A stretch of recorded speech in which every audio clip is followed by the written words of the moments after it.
Although it is battling for eyeballs with newer services like TikTok, YouTube is still a dominant player in the online video space. While TikTok users spend slightly more time on their platform, 34 hours per month compared to just over 28 hours, YouTube users spend longer per session, about 7.5 minutes, which is 25% higher than TikTok. More amazingly, there is well over 500 hours of video uploaded to YouTube every minute. That amount has increased by a staggering 8,233% over 15 years. These immense numbers require extraordinary scaling, of course. There are not enough humans to review all this new content, so Alphabet, YouTube's owner, has incorporated massive levels of automation to manage the deluge. This has consequences in many areas, including copyright law. As is the case with any media, YouTube must accommodate intellectual property protections, lest it be found responsible for infringements resulting from user posts. Automation helps, but it can also be an extremely blunt instrument that does not align with Canadian copyright law. For example, YouTube's Content ID system identifies copyright protected content using a database of audio and visual files submitted by copyright owners. If a new video is uploaded that matches the Content ID data, it may simply be demonetized. This means that any advertising revenue from the new video goes to the original copyright owner. Normally, this makes sense. I should not be able to gain ad revenue by simply uploading a Beatles song or video. In other cases, the new video may be blocked altogether. The original owner may have disallowed such use or wants to maintain other commercial rights. Again, this is how intellectual property law is supposed to operate for entire works or substantial portions thereof. Savvy users who are uploading content on YouTube will often try to get around this. Mirroring the image will sometimes evade Content ID, or resizing it to play on only a portion of the full screen. There are also time limits below which Content ID will ignore. YouTube is understandably vague on the actual time allowed, but it's not long, a few seconds at most. It can also vary depending on the content and other factors. This is where YouTube's rules start to conflict with Canadian copyright law. Copyright is not black and white.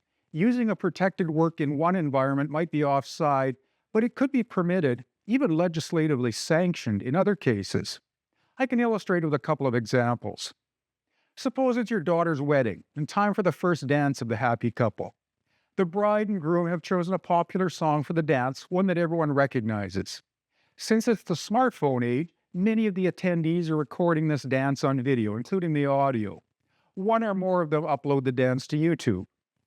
If that clip is more than a handful of seconds long, Content ID will probably flag it because of the copyrighted song playing in the background. It doesn't matter that it's not the whole song or the music is not the focus of the video, it'll still match. In some cases, it simply means demonetization. Probably not a big deal given the uploader's original intent. But if the copyright owner is blocking any such usage, the video will be taken down. That's not the most serious issue in the world, and depending on your leanings between content creators and users, you might not care.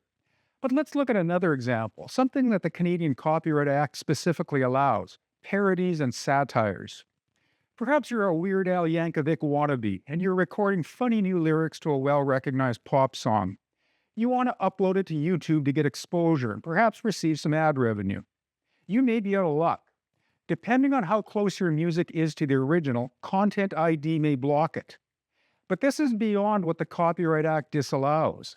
Canadian legislation, similar to that in the United States, grants rights of fair dealing.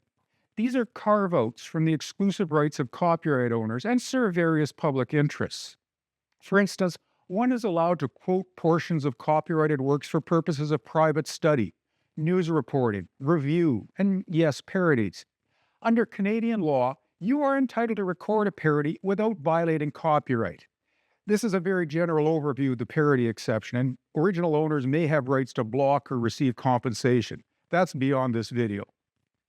YouTube's Content ID system does not know or care about the parody exception, or most other types of fair dealing and use. The Content ID system will simply block your video.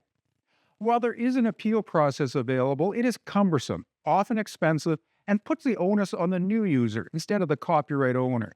It is essentially rewriting copyright law to fit the technical structure of YouTube. Again, parodies and satires are subject to some complicated legal principles. That is partially the point.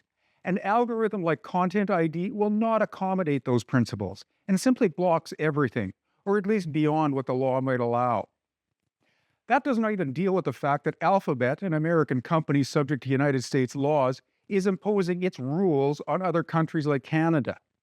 This means that US laws like the Digital Millennium Copyright Act are baked into YouTube's system, whether or not the DMCA has any application to Canada.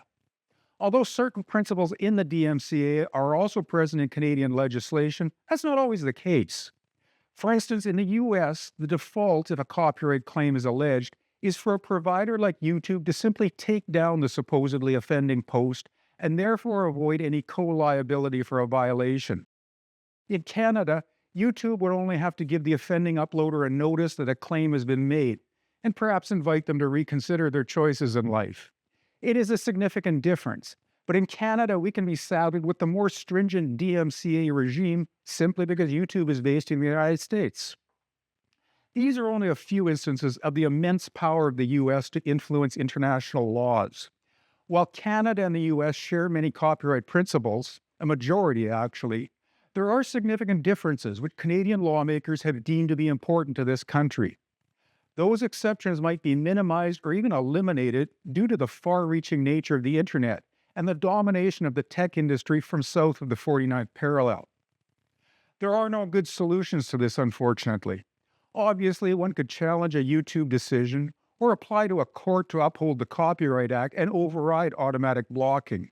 That almost never happens. Would you spend tens or hundreds of thousands of dollars in legal fees to challenge your wedding dance video being blocked? Of course not. And most posts are like that, where the monetary rewards or penalties are far outweighed by enforcement costs. But it is something to keep in mind as you digest content on the internet, whether from YouTube or otherwise.